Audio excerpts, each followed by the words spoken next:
আজ আমার মা করছে নতুন পদ্ধতিতে নিমের বড়া। আগে আমার মা নিমের বড়া করতো শুধু নিম পাতাগুলোকে বেটে ভেজে দিত, আর এটা খেতে আমার খুব তেতো লাগতো। তার জন্যই মা আজ আমাকে নতুন পদ্ধতিতে নিমের বড়া করে খাওয়াবে, যেটা নাকি একটু কম তেতো লাগবে আর খেতেও ভালো লাগবে। তো তোমরা দেখো আজ আমার মা কিভাবে নিমের বড়া তৈরি করছে। এই দেখো গাইজ, প্রথমে আলুটাকে চিড়ে নেওয়া হলো, সরিষা আদা লঙ্কা দিয়ে, এরপর নিম পাতাগুলো দিয়ে দিতে হবে, তারপর একটু জল দিয়ে বেটে নিতে হবে।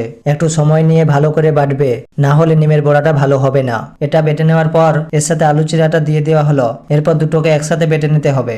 এর মধ্যে তোমরা পরিমাণ মতো নুন দিয়ে দিবে। এই দেখো গাইজ, বেটে নেওয়া হয়ে গেছে। এবার এটা পাত্রে নিয়ে পরিমাণ মতো বেসন দিয়ে দেওয়া হলো। একটা কথা মনে রাখবে, যত বেশি বেসন দেবে তত তেতো কম লাগবে, যত কম বেসন দেবে তত তেতো বেশি লাগবে। বেসনটাকে ভালো করে মিশিয়ে নেওয়া হলো। এবার কড়াইয়ে তেল দিয়ে এটাকে বড়া করে ভাজা হচ্ছে। বড়াগুলোকে একটু উল্টিয়ে দিবে যাতে দুপাশটা ভালো করে ভাজা হয়ে যায়। যত ভালো করে ভাজবে তত ভালো লাগবে, ভালো করে না ভাজলে তেতো লাগবে।